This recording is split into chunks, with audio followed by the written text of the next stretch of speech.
La Bible révèle que la fin de toute chose est proche et que Dieu appelle tout homme à pouvoir se réjouir de la seconde venue de Jésus-Christ. L'objectif de cette présentation est de vous préparer à être du nombre de ceux qui gardent les commandements de Dieu et le témoignage, la foi de Jésus-Christ.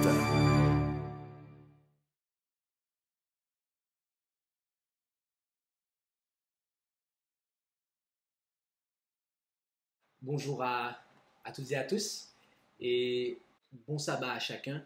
Et ça me fait énormément plaisir de pouvoir être ici dans cette ville de la France dans laquelle je n'avais jamais encore prêché auparavant et dans une maison dans laquelle aussi je n'avais jamais encore prêché. Et donc c'est vraiment un plaisir. Et je salue toutes celles et ceux aussi qui suivent ce service à distance, quel que soit l'endroit où vous vous trouvez. Soyez les bienvenus. Nous allons, avant de commencer, invoquer la présence du Seigneur et nous vous invitons là où c'est possible à pouvoir vous prosterner.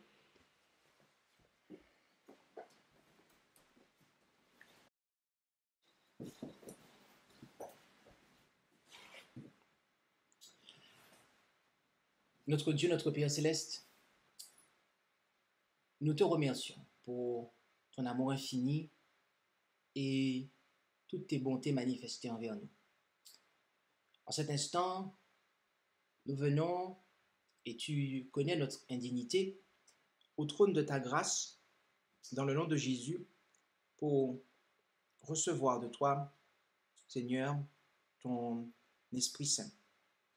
Car nous avons tant besoin de ton Esprit afin de pouvoir, être en mesure de comprendre, mais aussi de réaliser ce dont nous avons besoin, de réaliser nos déficiences et aussi être en mesure de pouvoir combler ces déficiences. Alors veuille disposer l'intelligence de chacun, ainsi que le cœur, de sorte qu'il y ait non seulement une compréhension de ta parole, mais aussi une acceptation de celle-ci. Et Père, bénis ton serviteur, le moindre de tous, qui aura apporté ce message, que tu puisses purifier ses lèvres, son entendement, et que tout en lui soit disposé à délivrer ce message pour la gloire de ton nom. Et c'est en Jésus que nous t'en prions. Amen.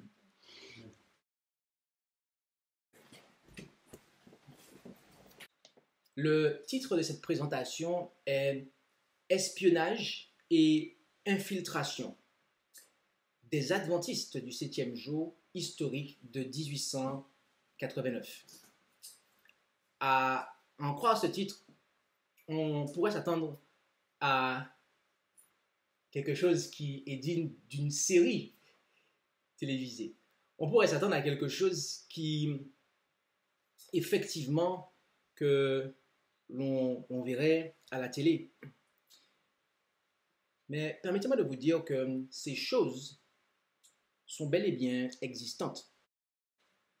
La deuxième précision que je voudrais apporter, c'est qu'il ne s'agira pas de manière spécifique de traiter de l'espionnage et de l'infiltration au sein même de l'Église nominale, c'est-à-dire de l'Église adventiste du 7e jour, comme nous l'appelons moderne, de manière foncière. L'objectif de la présentation n'est pas de traiter de cela, mais comme nous le précisons, il s'agit du mouvement historique de 1889 qui se base sur les croyances de 1889.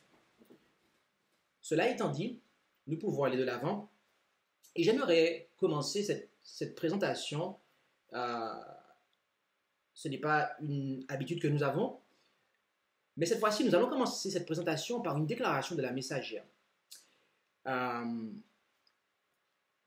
En Tragédie des siècles, page 249, paragraphes 1 et 2, où il est dit « Dans toute la chrétienté, les protestants étaient entourés d'ennemis, formidables. Les premiers triomphes de la réforme passée, Rome rassemblait de nouvelles forces dans l'espoir de l'écraser. C'est alors que se fonda, l'ordre des Jésuites, le défenseur de la papauté le moins scrupuleux, le plus puissant et le plus cruel. affranchi de toute obligation et de tout intérêt humain, morts au droit de l'affection naturelle, sourds à la voix de leur raison et de leur conscience, les jésuites ne connaissaient d'autres liens et d'autres règles que ceux de leur ordre, ni d'autre devoir que celui d'en accroître la puissance. En fonction de leur ordre, ils revêtaient une apparence de sainteté. Mais cet extérieur irréprochable cachait souvent les desseins les plus noirs et les plus odieux. L'un des principaux fondements de cet ordre était que la fin justifie les moyens. En vertu de ce principe, le mensonge, le vol, le parjure, le meurtre étaient non seulement pardonnables, mais méritoires quand ils servaient les intérêts de l'Église.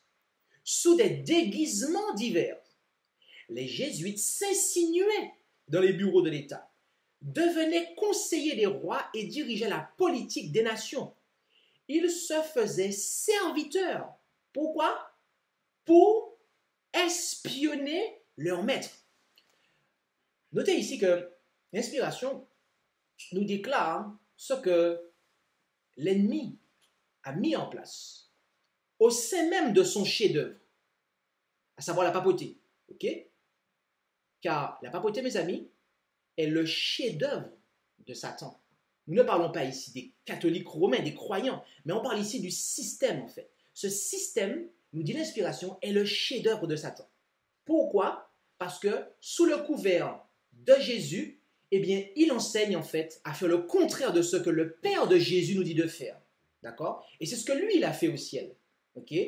Au ciel, il prétendait œuvrer en faveur du gouvernement de Dieu. Oui, sa révolte était pour le bien, en fait, des habitants du ciel. Mais en réalité, c'était le contraire. Et la papauté, c'est la même chose. Il se prétend être le vicaire du Christ, le représentant du Christ, mais en fin de compte, et en réalité, de A à Z, c'est le contraire de ce qui se passe. Et donc, au sein même de ce chef-d'œuvre, on voit que c'est l'ordre des jésuites qui a été établi pour casser la réforme. Qu'est-ce qui s'est passé?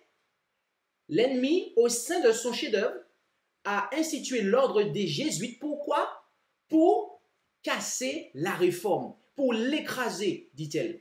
Et l'un des principaux fondements de cet ordre était que la quoi? La fin justifie les moyens. Et comment agissaient-ils, ces jésuites? Alors, il y avait plusieurs ordres dans cet ordre, mais il est dit sous des déguisements divers. Ok? Et qu'est-ce qu'ils faisaient notamment? Ils se faisaient serviteurs pour espionner. Ils se faisaient serviteurs pour espionner. Donc l'espionnage faisait partie de la tactique des jésuites. Cette présentation, entre parenthèses, ne va pas traiter du sujet de l'espionnage de manière globale, car on pourrait effectivement voir que les enfants de Dieu, notamment les enfants d'Israël, ont espionné le pays de Canaan. Ici, nous allons traiter de l'espionnage dans le sens négatif, d'accord? Nous le précisons, dans le sens négatif, c'est-à-dire dans un sens où cela, en fait, vient nuire à la cause de Dieu. Il se pourrait que certains d'entre vous aient entendu parler du docteur Alberto Rivera, qui était un ex-prêtre jésuite, lequel est connu notamment pour son ouvrage Les Crimes du Vatican. Mais avant que l'ouvrage Les Crimes du Vatican ait été publié, il a d'autres livres qui ont été publiés sous son nom. Je ne saurais vous dire si c'est exactement lui qui les a publiés ou c'est des adaptations de ses révélations. Mais quoi qu'il en soit, cela contient des informations qu'il a communiquées effectivement. Et dans son ouvrage, qui s'intitule Les Parrains, il a eu l'occasion de faire une révélation, d'accord? Et laquelle est la suivante. Il a déclaré, alors nous lisons l'intégralité de ce qui est dans le vers. Lorsqu'Alberto Rivera était sous le serment suprême des jésuites, on lui a dit qu'un signe secret serait donné à tous les jésuites du monde entier suite à la destruction du protestantisme par le mouvement œcuménique. en vue de la signature d'un concordat avec les États-Unis. D'accord? Ce signe, ok, se manifesterait lorsqu'un président américain prêterait serment en faisant face à un obélisque. Le 20 janvier 1981, lorsque Ronald Reagan a été assermenté comme président des États-Unis, on a, pour la première fois dans l'histoire, tenu la cérémonie de prestation de serment devant la façade ouest du Capitole. Et lorsque Reagan a prêté serment, il faisait justement face au monument de Washington. Le président était-il au courant de ces choses? D'accord? Donc, le signe était que lorsqu'un président des USA prêterait serment devant l'obélisque, eh bien cela serait un signe envoyé aux jésuites du monde entier pour leur dire que le protestantisme n'est plus une menace pour le Vatican. D'accord? Et lorsque vous faites vos recherches, vous voyez qu'effectivement, lorsque Reagan a prêté serment, c'est la première fois dans l'histoire qu'un président a prêté serment de ce côté-là. Ça ne s'était jamais fait auparavant, en fait. Mais, savez-vous qu'est-ce qui s'est passé juste avant? Savez-vous quel événement qui a permis eh bien, que les jésuites puissent envoyer ce signe-là, en fait? D'accord? Quel événement qui a fait qu'on a pu envoyer ce signe-là aux jésuites du monde entier? Vous ne savez peut-être pas. Eh bien, quelques mois avant, en 1980, l'Église adventiste du 7e jour a adopté officiellement la doctrine de la Trinité lors de la conférence générale de Dallas au Texas. Voilà qu'est-ce qui s'est passé juste quelques mois avant, en fait. Et les âmes sincères qui étudient dans la crainte de Dieu savent très bien que la doctrine de la Trinité, qui est enseignée par l'Église adventiste du 7e jour, est la même que celle de l'Église catholique. Et même si vous n'êtes pas sincère, sachez que c'est le cas.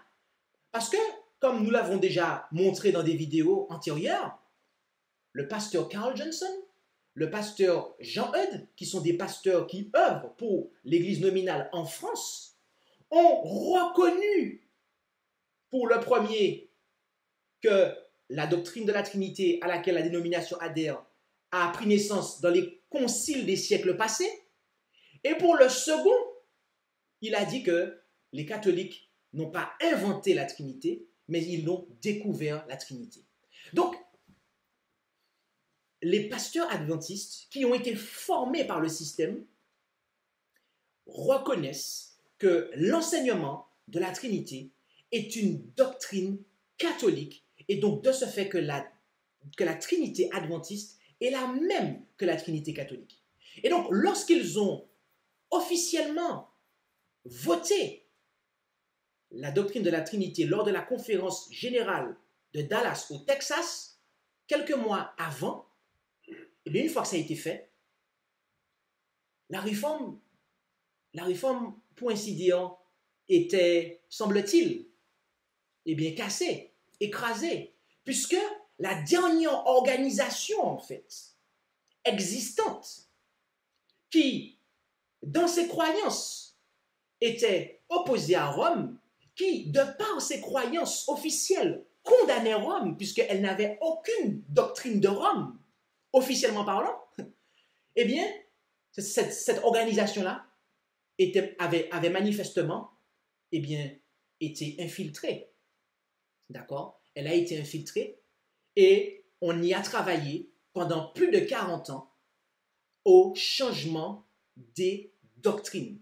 D'accord? On y a travaillé pendant plus de 40 ans au changement des doctrines. Cela a commencé vers les années 1919, ok? Mais on pourrait considérer que ça a commencé un peu plus avant, puisque en 1919 déjà, à la première conférence biblique qui a eu lieu après celle de 1888, que je pense que tout le monde connaît cette date-là dans l'adventisme, eh bien, la première conférence biblique qui a eu lieu après, c'est celle de 1919, je précise, 1919, et en 1919, quelqu'un quelqu'un a parlé de pouvoir, eh bien, voter ou de pouvoir prendre une décision par rapport à la Trinité, mais c'était trop tôt en fait, puisqu'il y avait beaucoup de gens qui étaient encore dans l'Église et qui avaient été enseignés par les pionniers et qui n'auraient jamais pu, de but en blanc comme ça, passer à la Trinité. Et donc, il a fallu, qu'est-ce qu'il a fallu faire? Il a fallu en fait, eh bien, euh, sélectionner des enseignants qui allaient former en fait les pasteurs, ok, de manière à ce que les pasteurs qui arriveraient seraient formés avec la Trinité et que progressivement, ces pasteurs-là allaient enseigner les membres de sorte que, eh bien, avec les générations arrivantes, ok, les générations futures, eh bien, cette Trinité puisse être acceptée de sorte que, lorsqu'on passe au vote, ben, comme on a été élevé avec la Trinité, ben, c'est normal de voter la Trinité. C'est assez démocratique tout ça. Mais bien évidemment, on a faussé le scrutin. On a faussé le scrutin en fait. Et voyez-vous, bien-aimés,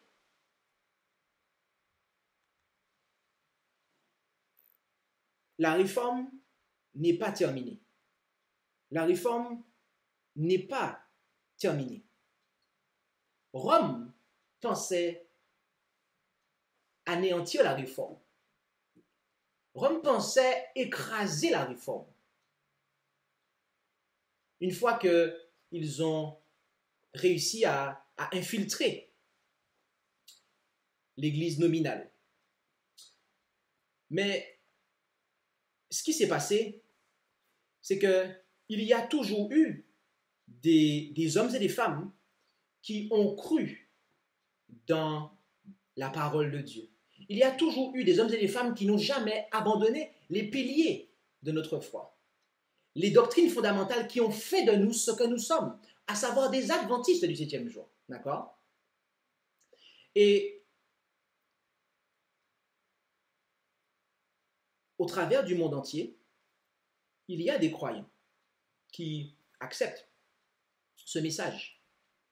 Et j'ai eu l'occasion, il y a quelques années de cela, de me rendre aux Philippines avec pasteur David Sims et avec pasteur Alan Stump pour rejoindre pasteur David Sims, où nous avons œuvré pour faire comprendre aux frères et sœurs l'importance de l'organisation. Car Dieu est un Dieu d'ordre. Et lorsque l'on quitte les églises de Babylone, cela ne doit pas être un prétexte pour se désorganiser. Parce que ce qui se passe, c'est que beaucoup pensent que, eh bien, en quittant l'église nominale organisée, eh bien, c'est un prétexte pour rester désorganisé. Ce qui est faux.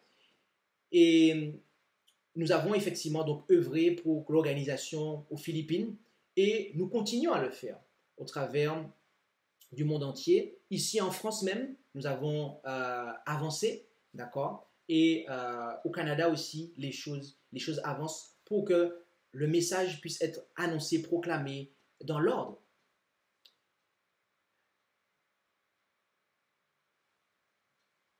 Dieu est un Dieu d'ordre. Il nous demande d'être organisés. C'est sa volonté que nous le soyons. Il n'y a pas de doute à avoir à ce propos.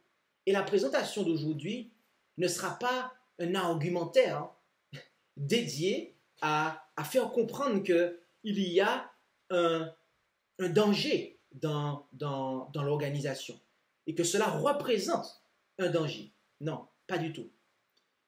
Cependant, il nous faut savoir quelque chose, mes amis. C'est que c'est lorsqu'il y a une organisation qu'il y a espionnage véritablement et infiltration en fait. Parce que lorsque vous n'êtes pas organisé, vous ne représentez pas une menace en fait. Vous ne représentez pas une menace pour le Vatican, pour les églises. Vous ne représentez pas une menace en fait. Vous pouvez être éparpillé, mais ils n'en ont rien à faire en fait. Parce que vous êtes éparpillé, vous n'avez pas d'existence, je dirais, corporative. Donc, vous ne pourrez pas rendre un témoignage, pourrait-on dire, clair en fait. Mais c'est lorsque vous êtes organisé sur la vérité, c'est à ce moment-là que vous représentez une menace pour eux en fait. Et c'est à ce moment-là que l'on vous espionne et que l'on cherche à vous infiltrer. J'aimerais que vous puissiez prêter attention au témoignage suivant. Et je vais inviter la personne à pouvoir témoigner à la fois sur la web et sur l'audioconférence. D'accord? Je vous invite à écouter le témoignage suivant. Voilà.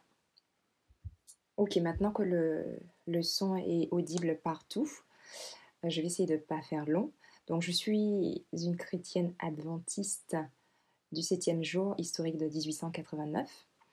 Et après plusieurs années écoulées où j'ai eu l'occasion d'exprimer aux responsables de l'Église adventiste nominale moderne l'objet de ma foi et la raison pour laquelle je ne pouvais plus assister ou rester en fait dans cette organisation, puisque cette organisation a apostasié en se détournant en fait de la véritable adoration par le rejet des points de doctrine qui font partie des piliers de la foi que Dieu a rétablis par l'étude biblique des pionniers adventistes du 7e jour.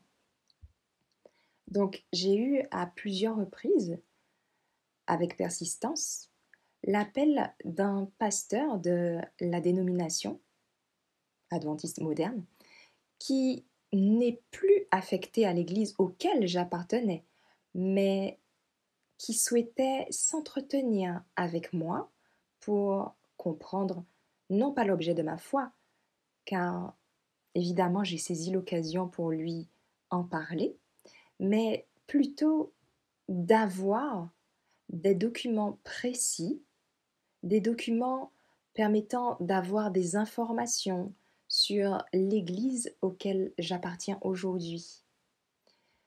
Plusieurs fois, je lui ai répondu en donnant les éléments répondant à l'objet de ma foi. Et plusieurs fois, et jusqu'alors, il insiste et n'est toujours pas satisfait de mes réponses car il me dit qu'il souhaite aujourd'hui être mis en relation avec quelqu'un qui pourrait lui fournir ces documents précis. Donc voilà, pour faire court, le témoignage. Merci ma sœur pour ce témoignage. Et donc, vous avez entendu en fait un témoignage.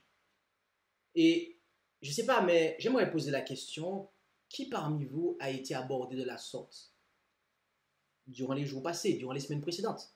N'hésitez pas à vous manifester, à taper un message sur le chat, que ce soit sur Samba, que ce soit sur YouTube, d'accord? N'hésitez pas à dire oui, moi aussi j'ai été abordé de la sorte, moi aussi on m'a posé des questions par rapport à l'organisation, on m'a demandé si on pouvait nous donner des documents, des choses, etc. N'hésitez pas à vous manifester.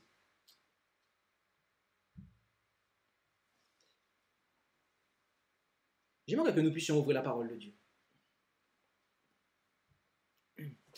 En Ésaïe 39, versets 1 à 8. Ésaïe 39, versets 1 à 8. Et là, il est dit, en ce temps-là, Mérodach Baladan, fils de Baladan, roi de Babylone, roi de quoi? Roi de Babylone, ok, envoya des lettres avec un présent à Ézéchias, ayant appris qu'il avait été malade et qu'il était guéri. Et Ézéchias en eut de la joie, et il leur montra son trésor, l'argent, l'or et les aromates et l'huile précieuse, tout son arsenal et tout ce qui se trouvait dans ses trésors. Il n'y eut rien qu'Ézéchias ne leur montra dans sa maison et dans tout son domaine. Puis le prophète Ésaïe vint vers le roi Ézéchias et lui dit, « Qu'ont dit ces gens-là? Et d'où sont-ils venus vers toi? » Et Ézéchias répondit, « Ils sont venus vers moi d'un pays éloigné, de Babylone. » Et Ésaïe dit, « Qu'ont-ils vu dans ta maison? » Et Ézéchias répondit, « Ils ont vu tout ce qui est dans la maison, et il n'y a rien dans mes trésors que je ne leur ai montré. » Alors Ésaïe dit à Ézéchias, « Écoute la parole de l'Éternel des armées.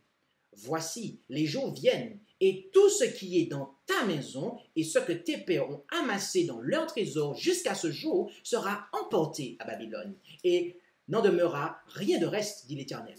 On prendra même de tes fils, qui seront issus de toi, et que tu auras engendré pour être eunuque dans le palais du roi de Babylone.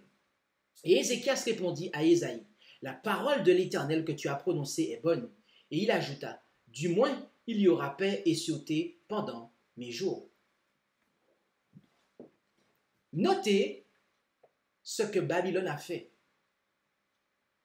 Babylone envoie des messagers à Ézéchias.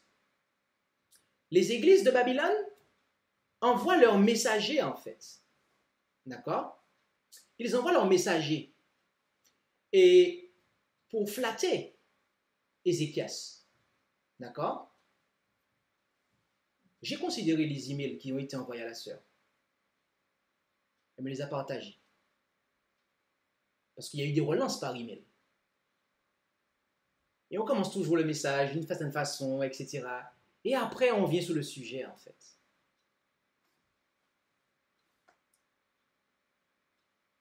Oui, on s'intéresse à quelqu'un, en fait. Parce qu'il y a des gens, c'est qu'on s'intéresse à eux que, eh bien, on touche leur vulnérabilité.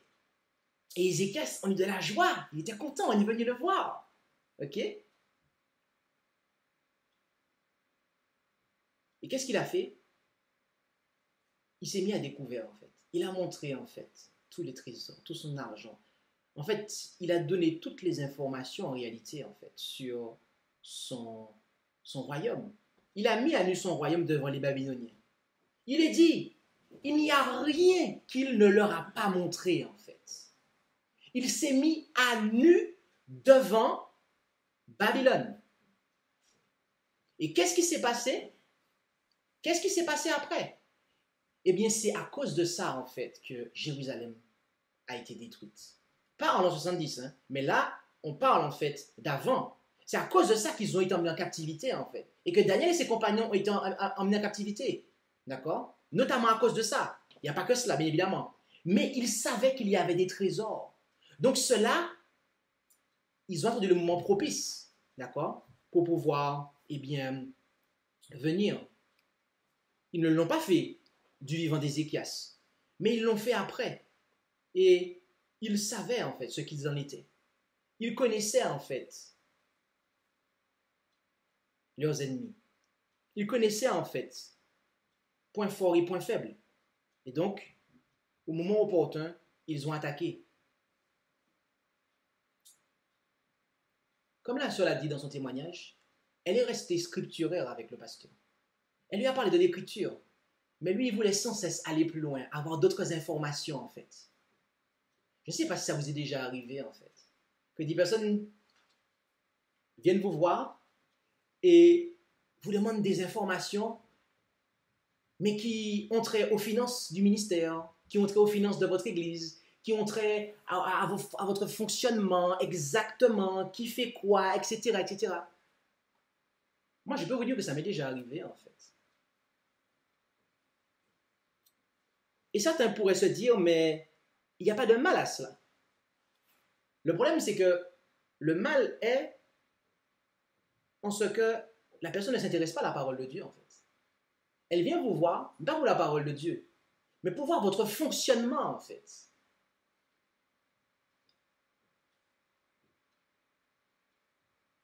Bien-aimés, un message que j'envoie à tout le monde. Et nous ne sommes qu'au début de la présentation. Il y a encore d'autres choses à dire.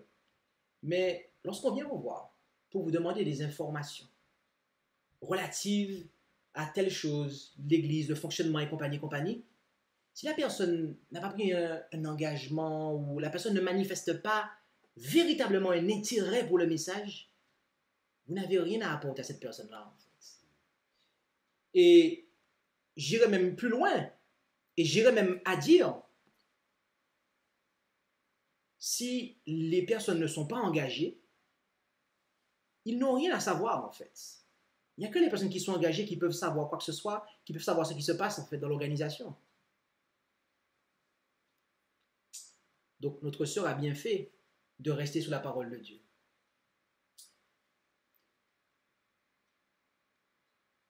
Car voyez-vous, autrement, eh bien, cela va venir fortifier, en fait, les ministres des églises de Babylone.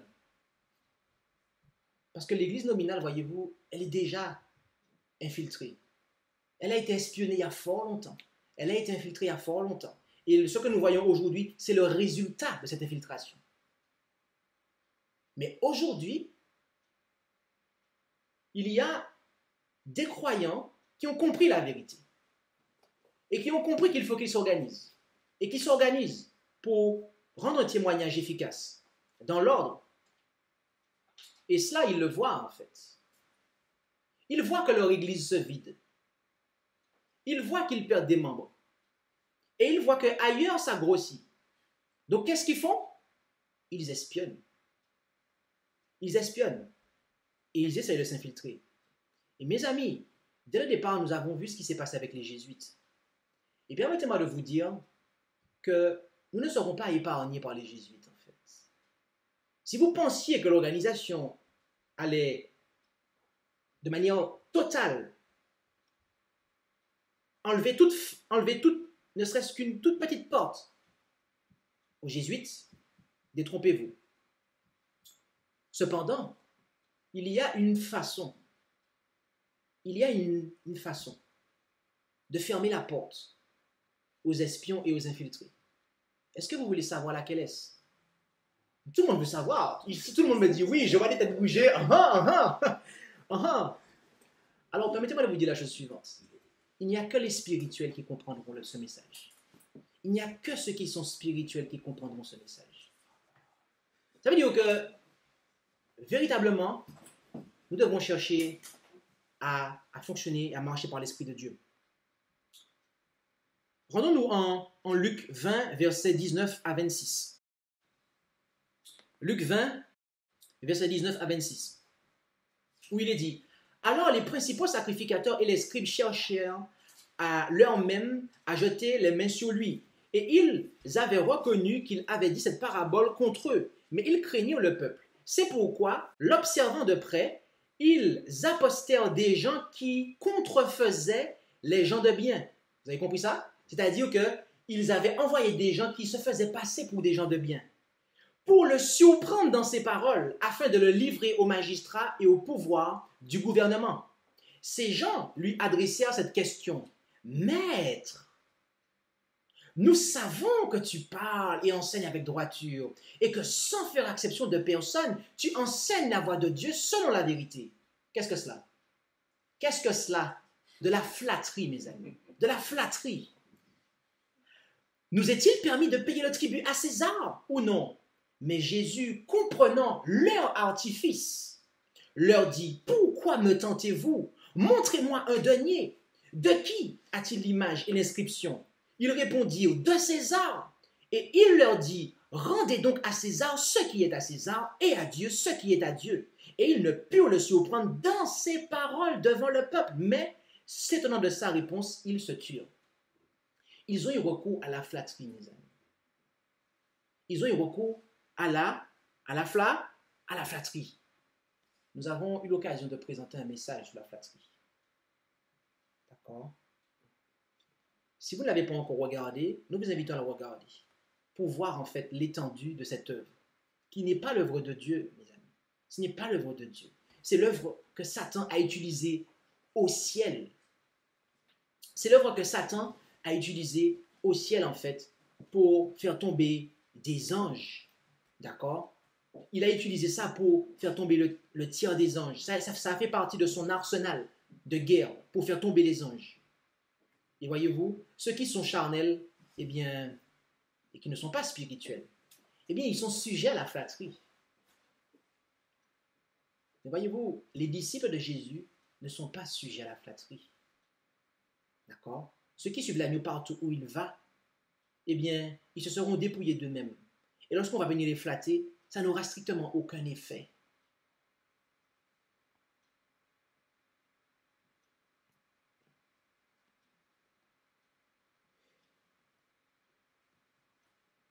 Matthieu 12, versets 9 à 14, là il est dit: étant parti de là, il vint dans leur synagogue et il y trouva un homme qui avait une main sèche. Et ils, à savoir les pharisiens, lui demandèrent pour avoir lieu de l'accuser.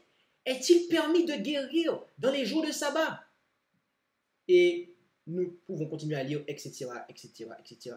Mais notez que leur objectif était de pouvoir accuser Jésus, en fait. Ils venaient à lui, ils lui posaient des questions, mais c'était dans le but de pouvoir l'accuser, en fait.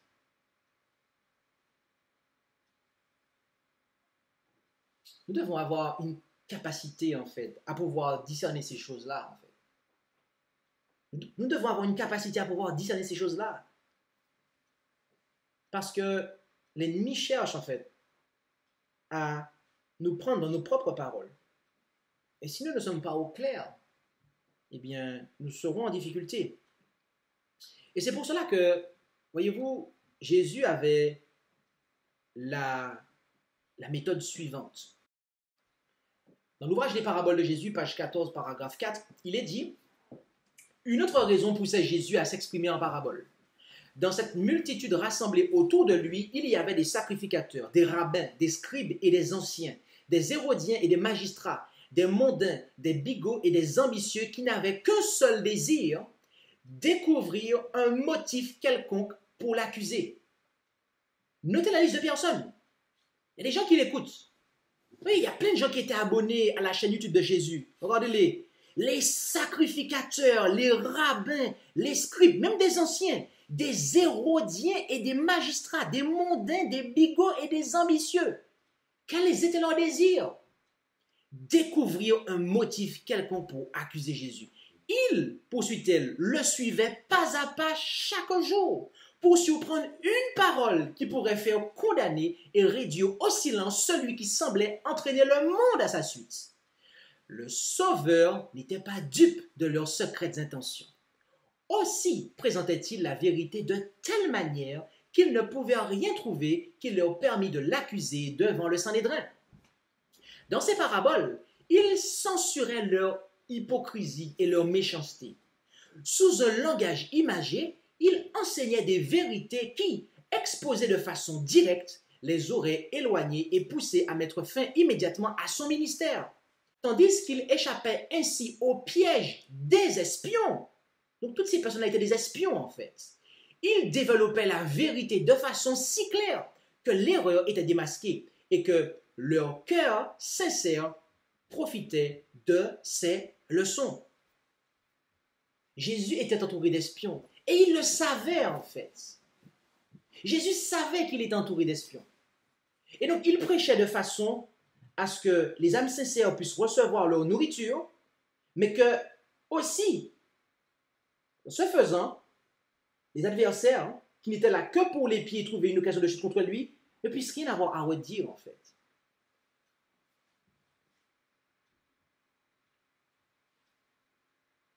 Où en sommes-nous? Où en sommes-nous? Parce que mes amis, permettez-moi de vous dire que à l'heure actuelle, nous jouissons d'une liberté religieuse. Malgré les restrictions qu'on voit se mettre, malgré certaines contraintes qu'on veut nous imposer. Mes amis, ça n'a rien à voir avec ce qui va se passer au temps de détresse, en fait. Ça n'a rien à voir avec ce qu'on va voir lorsque la loi du dimanche va arriver sur nous, mes amis. Il faut multiplier ce qu'on vit là par 10, par 20, par 30, en fait. Et je peux vous dire, nous serons surpris. Nous serons surpris de voir. Je n'ai pas la déclaration en tête, mais je sais que Pasteur David Sims me l'a partagé. Il partageait ça dans un comité pastoral, où il nous disait qu'il faut faire attention à ce qu'on dit sur Internet, en tant que messager. Parce qu'ils vont prendre exactement les propos qu'on a pris, en fait, et les mettre devant nous, en fait. C'est pour cela que nous devons avancer avec prudence. Nous devons avancer avec prudence. Et voyez-vous, de manière à pouvoir être prêt, de manière à pouvoir être prêt pour pouvoir déjouer ces espionnages de l'ennemi, ces infiltrations de l'ennemi, à ce niveau-là, ok? Au niveau, en fait, je dirais, religieux, organisationnel. Nous devons d'abord, eh bien, le faire dans la sphère familiale. Nous devons d'abord la faire dans notre sphère personnelle, avec nos proches. Rendons-nous dans l'ouvrage. Conseil sur la conduite sexuelle, l'adultère et le divorce, page 9, paragraphe 3.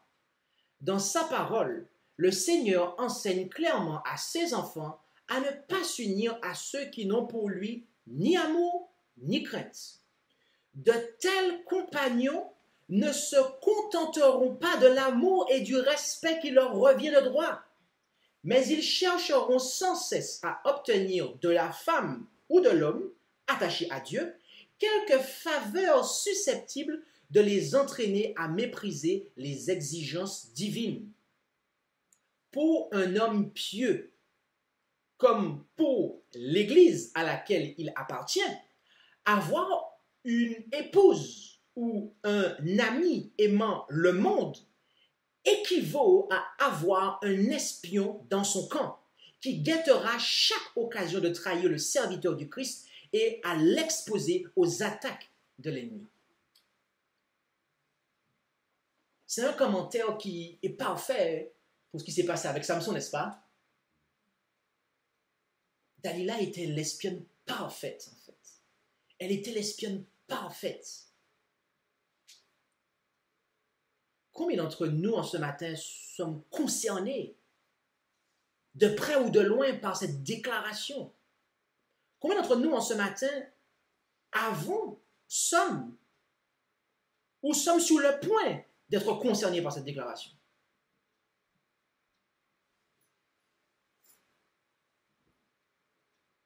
Je puis vous dire, de par diverses choses, que mes amis, nous devons véritablement prêter attention à ce qui manque là. Car lorsque l'affection de l'enfant de Dieu, eh bien, se porte sur quelqu'un qui ne craint pas Dieu, eh bien, comme il est marqué, cette personne va user de ce lien qu'elle a avec vous pour vous détourner, en fait. Et elle agira comme un espion, mes amis. Comme un espion. Et ça se fera ressentir dans l'Église, en fait. Ça se fera ressentir. Si l'Église n'est pas mondanisée, bien évidemment. Si l'Église n'est pas mondanisée, cela se fera ressentir sur l'Église.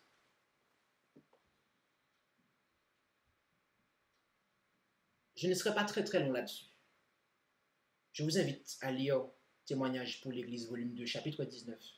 Et aussi, nous avons une présentation que nous avons faite là-dessus, qui s'intitule « Le mariage, un piège des derniers jours ». Nous vous invitons également à considérer cela.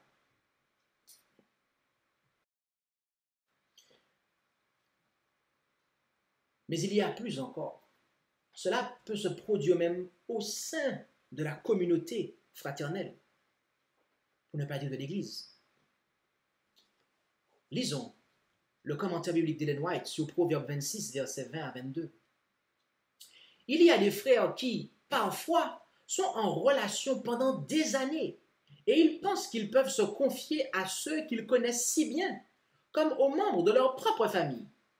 Il y a une liberté et une confiance dans cette association qui ne pourrait pas exister entre ceux qui n'ont pas la même foi. Ceci est très agréable, tant que dure la foi mutuelle et l'amour fraternel. Mais permettez que l'accusateur de nos frères réussisse à pénétrer dans le cœur de l'un de ces hommes, qu'il contrôle l'esprit et l'imagination, et la méfiance apparaîtra, la malice et l'envie seront introduites. Et celui qui se croyait sûr de l'amour et de l'amitié de son frère sera l'objet de la méfiance et ses intentions seront déformées. Le faux frère oublie ses propres faiblesses humaines, son obligation de ne parler ni de penser rien de mal pour que Dieu ne soit pas déshonoré ni que Christ soit blessé dans la personne de ses saints. On commente impitoyablement chaque défaut auquel on peut penser ou imaginer, et on décrit comme obscur et douteux le caractère d'un frère. On trahira ce qui a été confié comme sacré. Les choses prononcées en toute confiance fraternelle seront répétées et déformées, et chaque parole et chaque action, aussi innocente et bien intentionnée soit-elle, sont examinées par la critique froide et envieuse de ceux que l'on croyait trop nobles et trop honorables pour profiter de la moindre association amicale ou confiance fraternelle. Le cœur se ferme à la miséricorde, au jugement et à l'amour de Dieu, et un esprit froid, moqueur, dédaigneux que Satan manifeste envers sa victime est révélé. C'est ainsi que fut traité le Sauveur du monde, et nous sommes exposés à l'influence du même esprit. Le moment est arrivé où il n'est pas sûr, précise-t-elle, de se confier à un ami ou à un frère. Je m'arrêterai là. Elle ne dit pas, en fait, qu'il ne faut plus du tout le faire. Mais elle dit qu'il n'est pas sûr. Ça veut dire qu'il existe des possibilités, d'accord, beaucoup plus avancées qu'avant, eh bien, d'avoir une dose très, très, très importante, en fait, de confiance. D'accord? Ne me comprenez pas mal en ce matin. Le message n'a pas pour objectif de semer la méfiance dans les cœurs et de nous encourager à regarder tout le monde comme un potentiel espion ou infiltré.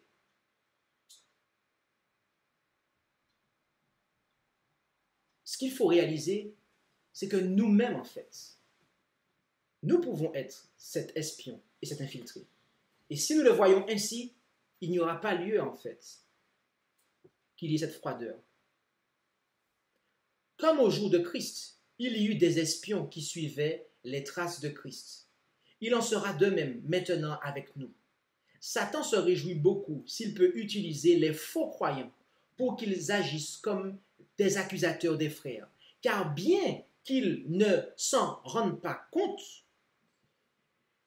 ceux qui œuvrent de la sorte le servent aussi certainement que le fit Judas quand il trahit Christ. Je reprends ça. Satan se réjouit beaucoup s'il peut utiliser les faux croyants pour qu'ils agissent comme des accusateurs des frères. Car, bien qu'ils ne s'en rendent pas compte, ça veut dire qu'on peut ne pas s'en rendre compte, en fait, qu'on est comme un espion, qu'on est comme un faux frère, on peut ne pas s'en rendre compte. Et c'est ça qu'il faut réaliser, en fait. C'est que la personne qui agit comme ça peut ne pas s'en rendre compte.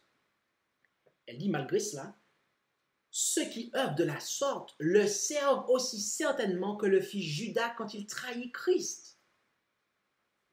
Satan n'est pas moins actif aujourd'hui qu'au jour du Christ. Et ceux qui se prêtent pour faire son œuvre manifestent son esprit.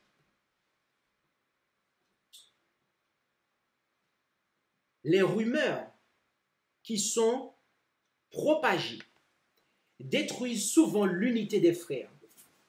Il y a ceux qui sont en alerte avec les oreilles et l'esprit ouverts pour capter les scandales qui s'y occultent.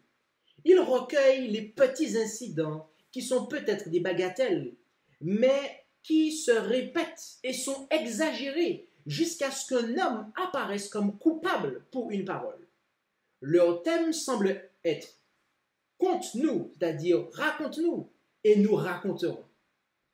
Ces cancaniers, dit-elle, font l'œuvre du diable avec une fidélité surprenante, sans se rendre compte à quel point leur conduite est détestable pour Dieu.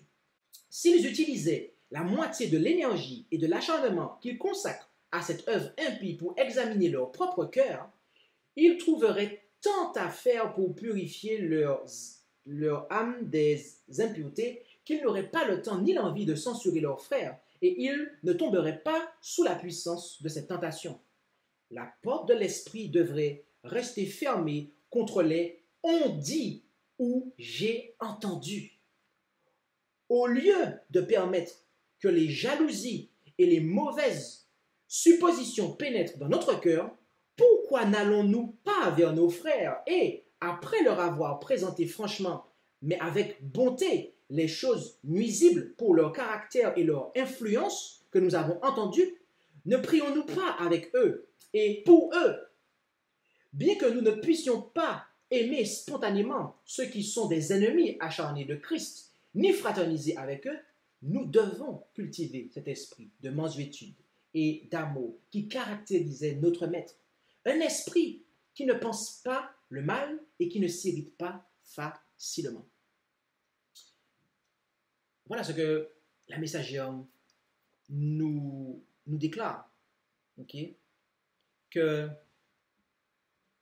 nous pouvons en fait nous-mêmes être sujets à cela. Nous avons eu l'occasion de traiter certaines des expressions dont elle a parlé. La question des faux frères. La question aussi de commérage, médisance et calomnie. Mais également la question de la méfiance. D'accord?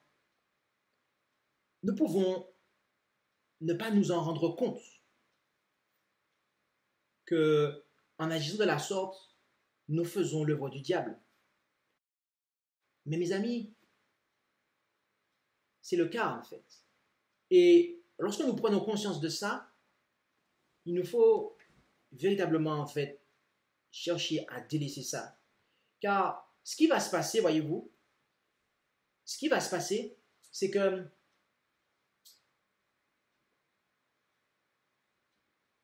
si on ne met pas un terme à ces péchés-là, à ces comportements-là, eh bien, on sera nous-mêmes sujets en fait à ça. Et on va laisser passer ça, on va laisser rentrer ça dans l'église en fait. Et c'est comme ça que les jésuites vont rentrer en fait. C'est comme ça qu'ils vont rentrer. Parce que l'église ne sera pas spirituelle.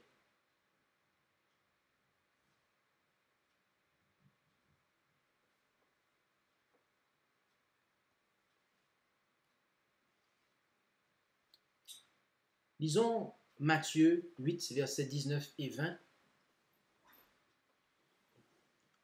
Ce qu'il a déclaré à Judas, d'après ce qu'on lit en Jésus-Christ, page 281.2. Alors un scribe s'étant approché, lui dit, « Maître, je te suivrai partout où tu iras. » Et Jésus lui dit, « Les renards ont des tanières, et les oiseaux de l'air des nids, mais le Fils de l'homme n'a pas où reposer sa tête. »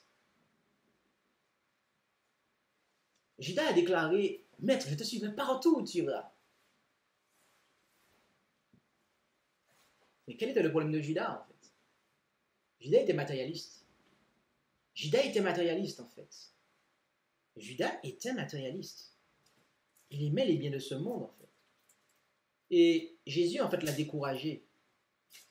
Jésus, en fait, l'a découragé, en fait. Il l'a découragé d'entrer dans le ministère.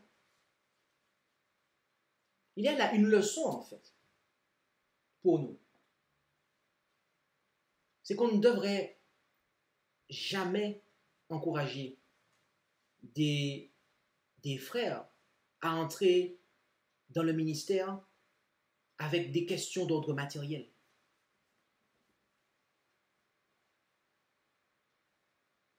Parce que l'évangile,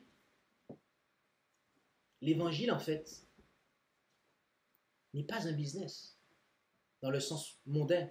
Ce n'est pas un commerce, en fait. Ce n'est pas un moyen de s'enrichir. C'est véritablement une mission, en fait. Mais lorsqu'on perd cela de vue, en fait, eh bien, qu'est-ce qui se passe? Eh bien, on finit, en fait, avec une église qui a des ministres qui ont des primes lorsqu'un certain nombre de personnes sont baptisées. Et etc. de choses que je n'aurai pas le temps d'exposer, en fait. Alors que non, en fait, mes amis. Alors que non. Entrer dans le ministère, c'est quelque chose de tout sauf, du point de vue humain, d'attractif, en fait. Du point de vue spirituel, c'est appréciable. Parce que malheur à moi si je ne prêche pas l'évangile. Mais du point de vue terrestre, mes amis,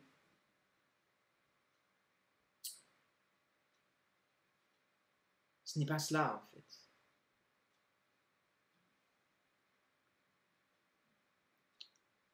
Notons Matthieu 3, versets 5 à 10. Matthieu 3, versets 5 à 10.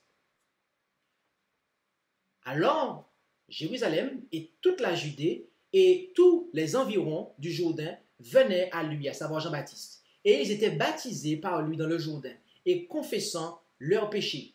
Notez ce que les gens faisaient. Les gens venaient à Jean. Et qu'est-ce qu'ils faisaient? Ils confessaient leurs péchés, en fait. Voilà ce que les gens sincères faisaient. Mais notez au verset 7, on a là une autre catégorie de personnes.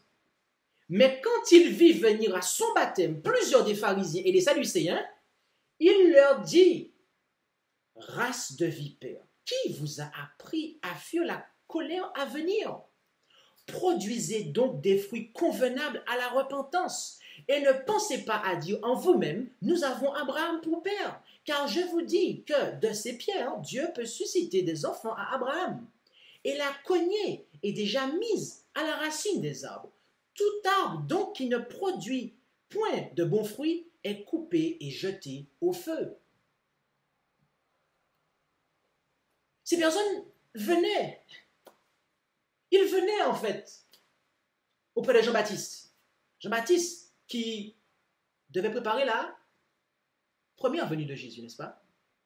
La messagère compare Jean-Baptiste à Miller, et tout particulièrement au message du premier ange.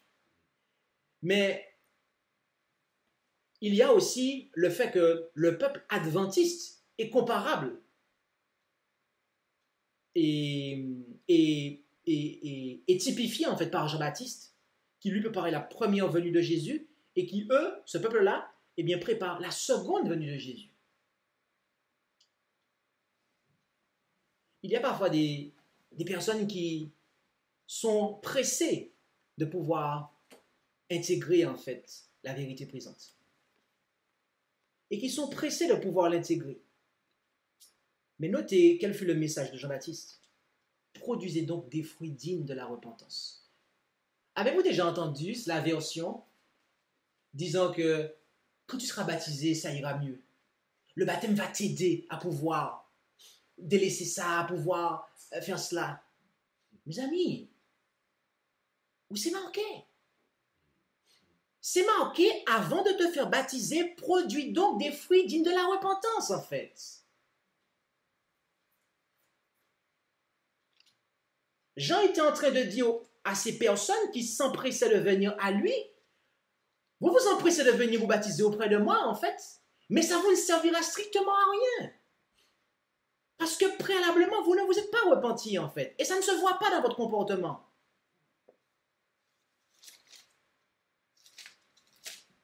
Notez un point rapidement avec moi. Je ne l'ai pas mis sur la slide, mais c'est dans Actes. En Acte 2, rapidement. Ouvrons nos Bibles en Acte 2. Et au verset 37 et 41.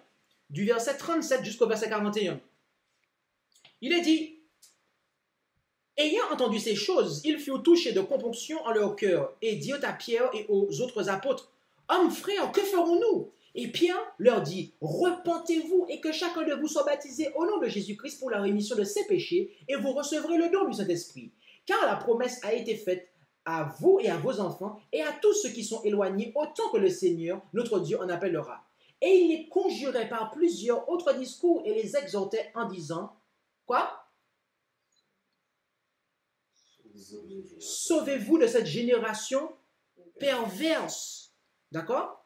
Autrement dit, sortez de Babylone, en fait. Sortez de là. Ne restez pas au milieu de cette corruption-là, en fait.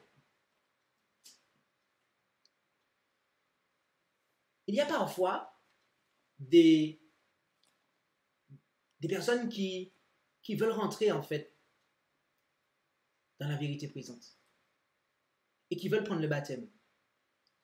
Mais ils sont toujours inscrits en fait sous les registres de l'église nominale. Et d'ailleurs, ils continuent même à se rendre dans l'église nominale. Et non pas pour apporter un message, mais véritablement pour assister, pour recevoir quelque chose. Mes amis, quand on se repent vraiment, quand vraiment on se repent en fait, et qu'on comprend c'est quoi, on ne peut pas continuer à se rendre en fait là où l'erreur est enseignée en fait. Parce que après, il est dit au verset 41, « Ceux donc qui reçurent de bon cœur sa parole furent baptisés, et ce jour-là, environ 3000 âmes furent ajoutées aux disciples. » Les apôtres n'ont pas baptisé des gens qui n'avaient pas rompu avec des assemblées apostates, en fait. Ils ne les ont pas baptisés. Non.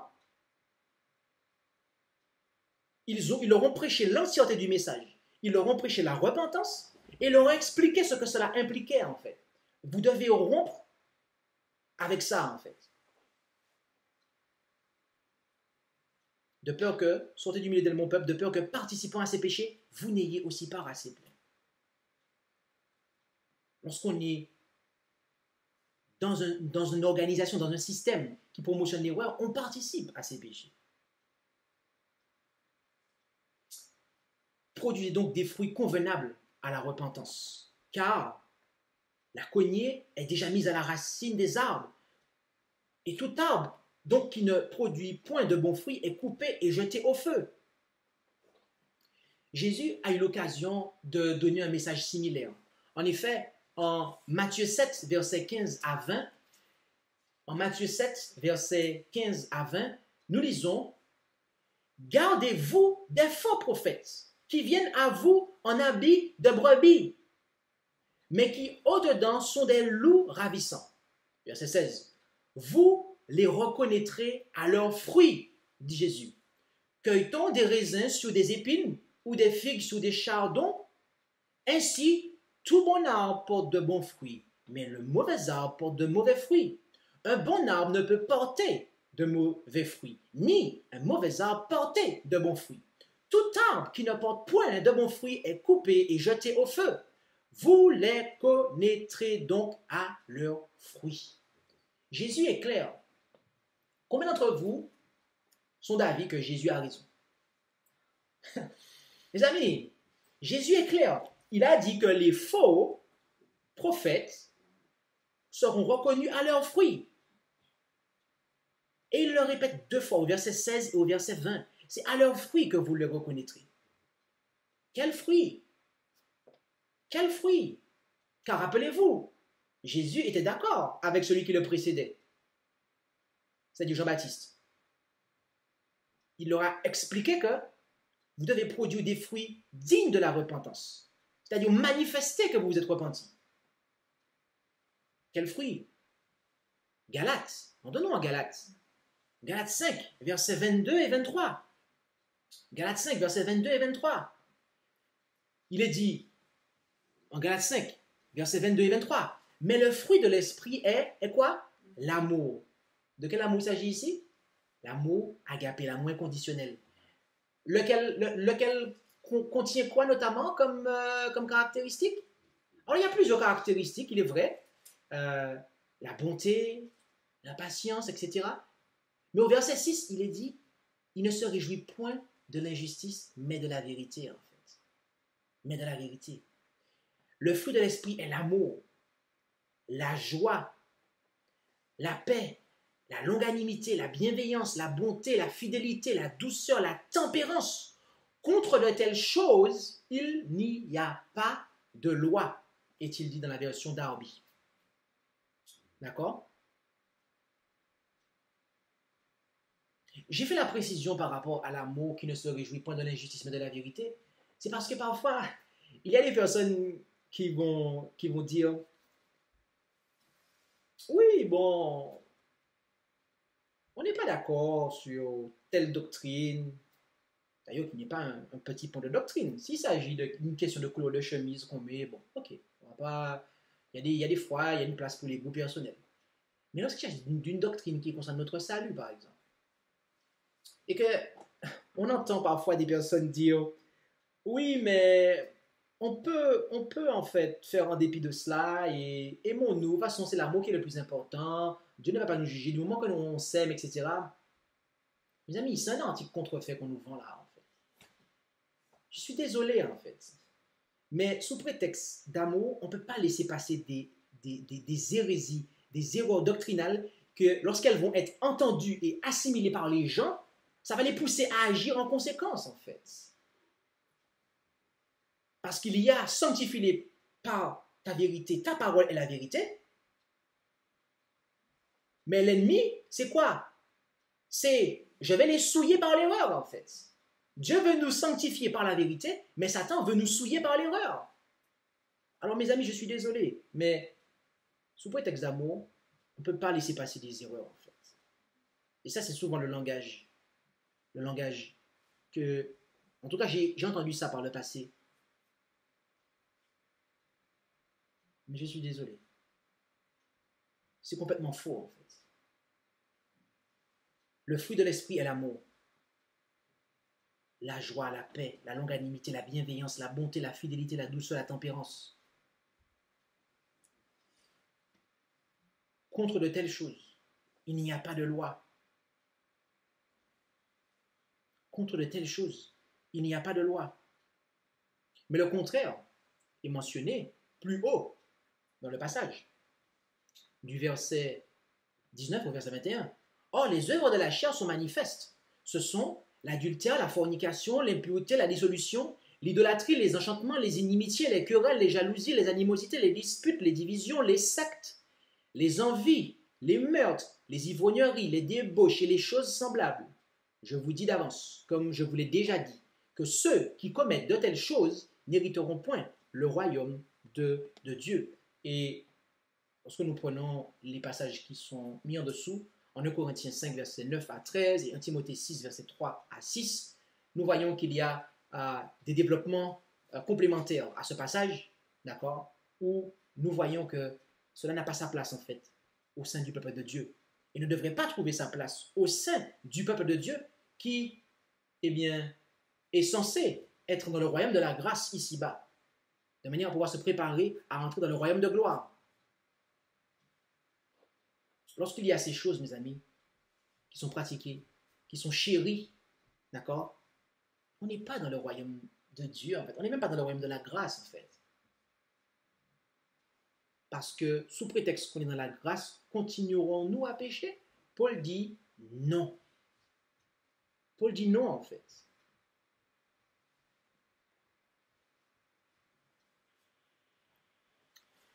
Dans l'ouvrage « Levez vos yeux en haut », à la page 267, paragraphe 4, Jésus est riche en grâce. Prenez constamment de lui et vous serez enrichis. Le démon de l'hérésie a dressé une carte du monde et il est décidé à en faire son royaume. Nombreux sont ceux qui se trouvent dans son armée. Ils sont déguisés, subtils et persévérants. Ils résistent à toutes les influences divines et ils se servent de tous les moyens afin de comploter la ruine, ne serait-ce que d'une seule âme. Ils sont animés d'un zèle, d'une habileté et d'un tact étonnant et ils s'infiltrent partout où l'on commence à brandir l'étendard de la vérité. Que dit le témoignage? Que dit le témoignage? Le démon de l'hérésie, mes amis. Le démon de l'hérésie possède plus d'un. Et il est dit que nombreux sont ceux qui se trouvent dans son armée.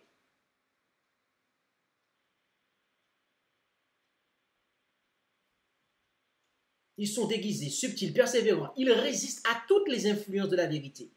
Et ils se servent de tous les moyens afin de comploter la ruine, ne serait-ce que d'une seule âme.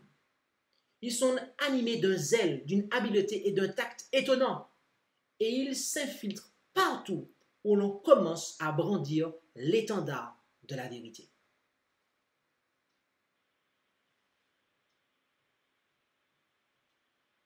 Combien d'entre nous sommes intéressés par la vérité? Je pense que la réponse est assez claire. Mes amis, dites-vous que si vous voulez entrer dans la vérité présente, vous aurez à faire face à ce genre de choses. Dès qu'on lève l'étendard de la vérité, il faut s'attendre à voir en fait des personnes qui consciemment ou inconsciemment vont agir quand même sous l'influence de l'ennemi en fait. On ne peut pas s'attendre à autre chose que ça en fait.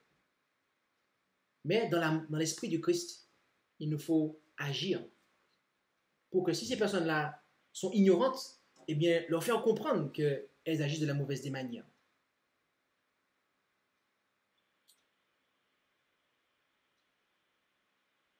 Et ce n'est qu'alors qu'on pourra voir celles qui ne sont pas ignorantes, celles qui sont déterminées et qui ont un agenda derrière. En 2 Timothée, on va terminer avec ce passage-là.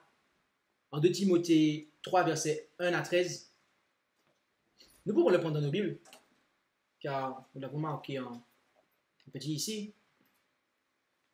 2 Timothée 3, versets 1 à 13, où il est dit: Or, sache que dans les derniers jours, il y aura des temps difficiles. Pensez-vous que nous sommes dans les derniers jours? Oui, moi je le crois. Car les hommes seront épris d'eux-mêmes, aimant l'argent, vains, orgueilleux, médisants, rebelles à père et à mère, ingrats, impies, sans affection naturelle, implacables, calomniateurs, intempérants, cruels, ennemis des gens de bien, traites, emportés, enflés d'orgueil, aimant la volupté plutôt que Dieu, ayant l'apparence de la piété, mais en ayant renié la force. Éloigne-toi de ces gens-là. De ce nombre sont ceux qui s'introduisent dans les maisons et qui captivent de pauvres femmes chargées de péché, entraînées par diverses passions. Il s'agit ici de femmes littérales. Mais nous pourrions aussi considérer qu'il s'agit de femmes symboliques. Et à ce moment-là, d'église en fait. Et là, jusqu'ici, on voit en fait que du verset 1 à 5, on comprend en fait qu'il s'agit en fait de faux messagers en fait. Et il est dit que de ce nombre sont ceux qui s'introduisent dans les maisons et qui captivent de pauvres femmes chargées de péché, entraînées par diverses passions.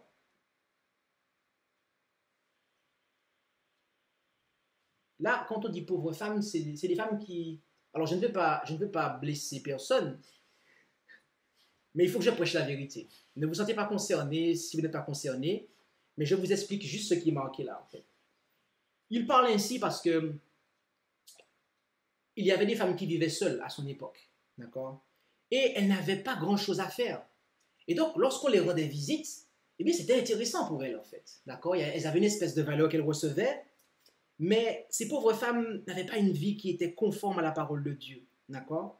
Et elles avaient encore des penchants. Et donc, ce qui se passait, c'est qu'elles étaient sujets, en fait, au discours qu'on allait leur tenir. Et notez que cela peut faire allusion à des églises. Donc, tout ce que je dis là, vous l'appliquez à des églises, en fait. Une église qui n'est pas vigilante, une église qui n'est pas sur ses gardes, une église qui n'est pas en train de se préparer pour le retour de Jésus véritablement. Elle est représentée par cette femme-là. Il est dit qui apprennent toujours et ne peuvent jamais parvenir à la connaissance de la vérité. Oui, de ce nombre sont ceux qui s'introduisent dans les maisons et qui captivent de pauvres femmes chargées de péché, entraînées par diverses passions, qui apprennent toujours et ne peuvent jamais parvenir à la connaissance de la vérité. Et comme Janès et Jambres résistèrent à Moïse, ceux-ci de même résistent à la vérité. Gens d'un esprit corrompu et réprouvé à l'égard de la foi. Comme on dit, c'est du lourd. Mais il poursuit en disant: mais ils ne feront pas de plus grands progrès, car leur folie sera connue de tous, comme le fut aussi celle de ces deux-là. Autrement dit, en fait, à la fin, on verra en fait que ces personnes-là étaient légères. Pour toi, poursuit-il, tu as suivi ma doctrine, ma conduite, mon dessein, ma foi, ma patience, ma charité, ma constance, mes persécutions et mes afflictions, comme celles qui me sont arrivées à Antioche, à Iconium, à Lystre. Quelle persécution j'ai supportée, et le Seigneur m'a délivré de toutes. Or, tous ceux qui veulent vivre pieusement, ou ma version dit, or, tous ceux qui veulent vivre selon la piété en Jésus-Christ seront persécutés. Mais les hommes méchants et les imposteurs iront en empirant, séduisant et étant séduits. Autrement dit, eux, ils ne seront pas persécutés, en fait. Ils n'auront pas de problème. Non. Il n'y a que ceux qui veulent vivre et qui vivront pieusement en Jésus-Christ qui seront persécutés. Mes amis, nous sommes à la fin des temps. Nous sommes dans la dernière partie du temps de la fin. Nous vivons à la fin des temps, mes amis. Et l'ennemi, de par le démon de l'hérésie, va chercher en fait à écraser la réforme. Il va chercher en fait par tous les moyens à pouvoir espionner les enfants de Dieu, de manière à pouvoir les infiltrer. Et il n'y aura que ceux qui seront spirituels, qui ne seront pas sujets en fait aux attaques du malin. Des personnes qui notamment ne seront pas sujets à la flatterie. Autrement dit, des personnes qui auront une juste estime d'elles-mêmes. Parce que quand on a une mauvaise estime de soi, en fait, la flatterie, c'est nourrissant pour nous, en fait. Ça vient nous réconforter, nous rehausser. Mais mes amis, à l'époque à laquelle nous vivons, nous devons avoir une juste estime de nous-mêmes. Nous devons avoir l'estime de Jésus-Christ. Voilà la présentation que nous avons faite là-dessus. L'estime de Jésus-Christ. L'ennemi tâchera aussi d'espionner, d'infiltrer, de par les relations que nous avons.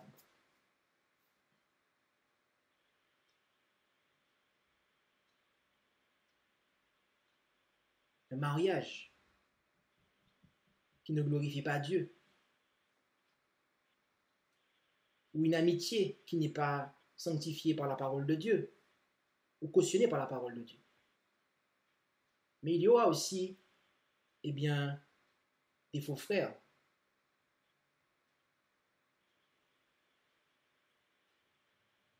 Volontairement faux frères ou sincèrement ignorants qu'ils sont faux frères, ou qui se sont comportés comme tels. Il va falloir être en mesure de pouvoir leur comprendre et d'agir de manière à pouvoir rectifier les choses. Commirage, médisance, calomnie, méfiance.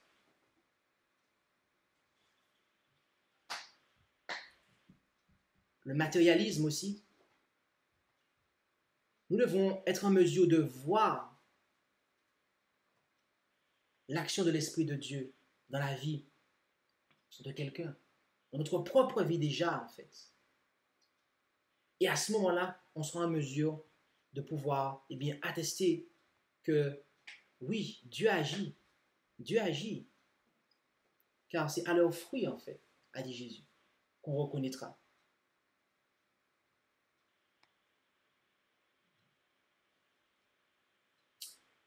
Plaise à Dieu que nous puissions, si ce n'est pas le cas, devenir des êtres spirituels. Et plaise à Dieu que nous puissions, jour après jour, croître en Jésus-Christ. Puissions-nous permettre à l'Esprit de Christ d'occuper davantage de place en nous. Puissions-nous permettre à l'Esprit de Christ de nous façonner jour après jour, toujours plus, à son image. Car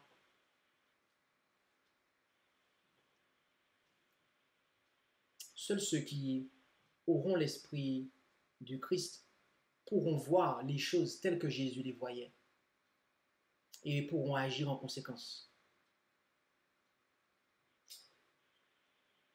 Que Dieu nous bénisse tous. Amen. Je vous invite à pouvoir vous prosterner avec moi là où c'est possible.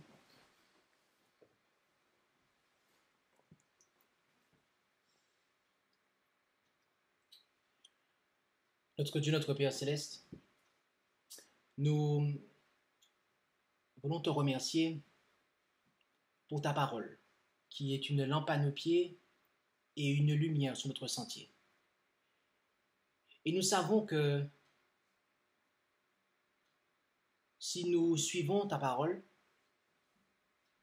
eh bien, les ténèbres dans lesquelles Satan désire nous entraîner n'auront pas raison de nous.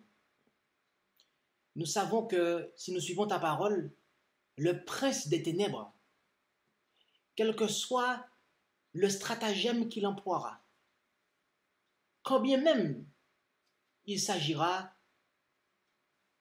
eh bien, de son armée terrestre la plus affinée pour détruire le protestantisme, eh bien, il ne pourra pas y arriver parce que si nous suivons ta parole, nous serons rendus capables de voir l'esprit même de l'ennemi et de pouvoir lui ordonner de s'en aller au nom de Jésus. Alors, revêt-nous de ton esprit. Revêt-nous de toute ta puissance, Père. Que pour cela, nous puissions nous dépouiller de nous-mêmes. Que nous puissions mourir à nous-mêmes, de sorte que ce soit l'Esprit de Jésus qui vit en nous. Et ainsi, nous ne serons pas sujets aux flatteries, nous ne serons pas sujets aux ruses de Satan pour diviser ton peuple, à tout ce qui est médisance, calomnie, à tout ce qui est méfiance et aussi aux faux enseignements. Donne-nous, Seigneur, ton esprit. Donne-nous ton amour, l'amour de la vérité. Que nous puissions avoir soif de cette vérité et nous battre pour que cette vérité soit maintenue. Donne-nous d'avoir l'amour pour Jésus, qui est le chemin, la vérité et la vie. Et ainsi, nous serons prêts. Nous serons prêts quand viendra le moment. Et ce moment est déjà venu. Il est sur nous. Mais la crise amènera un état de choses. La crise finale amènera un état de choses tel que il y aura un témoignage spécifique à rendre. Et seul un peuple préparé pourra rendre ce témoignage. Alors aide-nous à pouvoir nous préparer dès maintenant, jour après jour, pour que nous soyons de fidèles témoins de ta part et que l'ennemi n'ait pas lieu d'affaiblir ta cause à cause de nous. Que l'ennemi n'ait pas lieu de pouvoir, eh bien, se réjouir en aucune manière. Que ton nom soit béni, exalté. Et c'est en Jésus que nous t'en prions pour ta gloire, Père. Amen. Merci d'avoir écouté cette présentation avec intérêt. Pour plus d'informations, consultez notre site internet lereste.org et suivez-nous sur Facebook ainsi que sur YouTube à @lereste. Vous pouvez aussi nous contacter par email à info@lereste.org ou par téléphone au +33 6 12 60 13 69.